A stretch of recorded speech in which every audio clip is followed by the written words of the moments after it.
Unang linggo ng Oktubre nang makatanggap ng sunod-sunod na mensahe ang iNews Pasig mula sa ilang concerned Pasigueño tungkol sa kanilang reklamo sa kanilang barangay.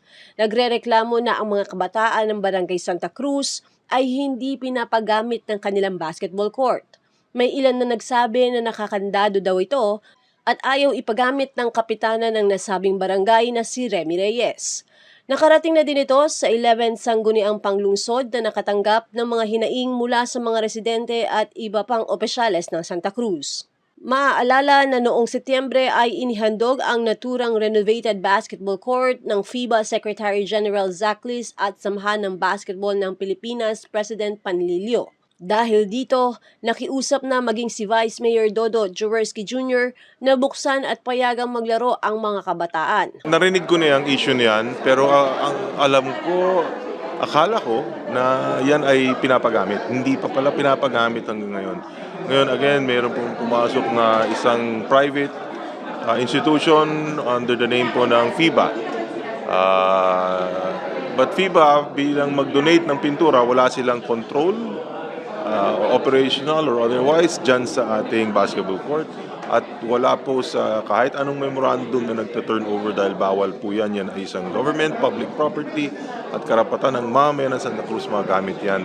Kaya ako po'y nakikiusap kay Kapitana, baka pwede nyo nang paggamit kasi wala akong masama na magamit, mas nakakasama na hindi magamit ng ating mga kabataan ang isang asset ng ating pamahalaan. Yan. So please, buksan nyo na po. Kwento ni Councilor Volta de los Santos, nakausap na niya ang kapitana at ang dahilan umano ng hindi pagpapagamit ng court, illegal na sugal. Marami ng mga taga-barangay Santa Cruz ang lumapit sa akin, yung mga kabataan, pati yung mga ilang barangay officials na nakikiusap sila na magamit na raw itong court. Unang-una kaya lang ako nag-involve dito dahil yung resolution nga na authorize sa ating mayor na mag-sign into a MOA with FIBA and Samahang Basketball ng Pilipinas ay resolution po na ating pinasa kasama si Social Simon Tatoco. At malinaw naman doon na dapat ipagamit. Ito aayusin para ipagamit. Hindi aayusin para isara.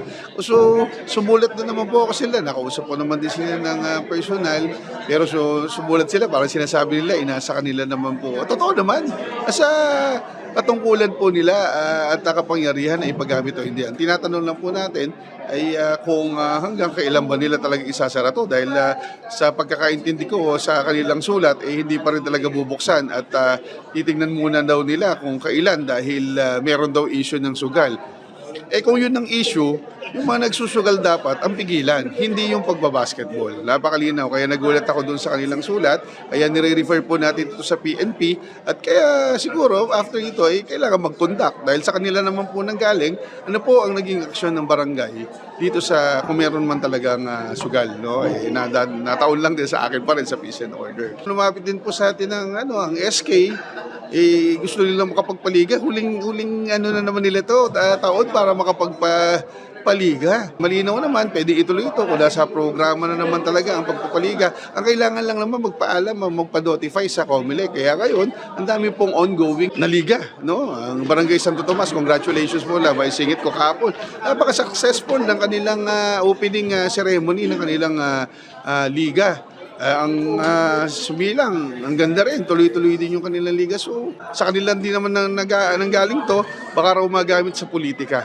My God, sana po, wag namang magsakripisyo o mga kabataan na magbebenepisyo dito kung talagang mayroong politika. Naniniwala ako, sila ang mag-usap-usap para mawala ang politika. Ang manaig ay yung pangangailangan ng mga kabataan na makapaglaro ng basketball at ng volleyball. Kaya ito, nalulungkot kami dahil ang intensyon talaga namin para mapaganda po. At para sa inyong record, pinapinturahan din po ng SBP ang Barangay Kapasigan, ang court. Ngayon, ginagamit. Pagkatapos papinturahan, after 1 week, pinagamit po ng Barangay Kapasigan.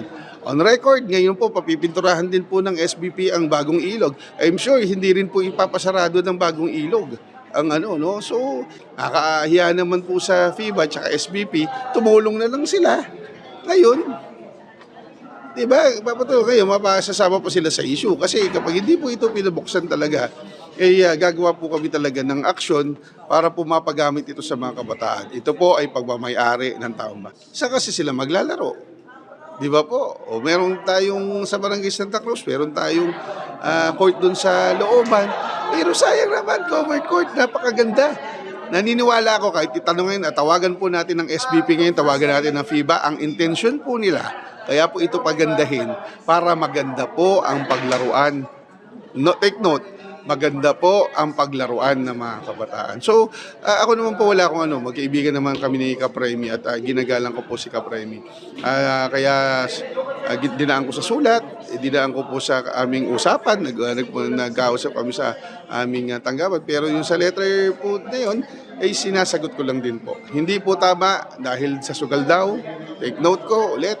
Tungkol po sa sugal, magtulong-tulong po tayo. Kung yan ang dapat po nating sutpuin, yung sugal sa magtulong-tulong tayo. Pero pagtulong-tulungan din po natin na makapaglaro yung mga kabataan ng basketball at volleyball. Yun lang naman po. Sana maintindihan po lahat ng mga taga-barangay Santa Cruz. Alam niyo naman, napakahilig ko sa basketball, no? Napakahilig ko sa sports, no? Kaya nga nagpapaliga tayo. Kaya sana naman, kaya nga ako, nagpaliga ako, di ba? Kasi baka sabihin, politika, kaya nagpapaliga tayo. Wala pa po kami, hindi po kami kakandidato. Election pa namin ay sa 2025 pa. Kaya as early as 2023, nagpaliga na kami sa, sa interbarangay, sa TODA, para walang masabi. Definitely, dapat hindi makahadlang ang politika para sa pagnanais natin na ma-improve po ang sports program dito sa Pasig City. Base po doon sa sinagot nilang letter sa amin dahil wala pong kasiguraduhan kung bubuksan nila hindi. Kaya ipapadala po namin to and katulad ng sinabi ko po sa aming sa aking privilege speech, ito po ay aking i-refer sa Blue Ribbon Committee, i-refer ko po ito sa PNP, pati na rin po sa DILG.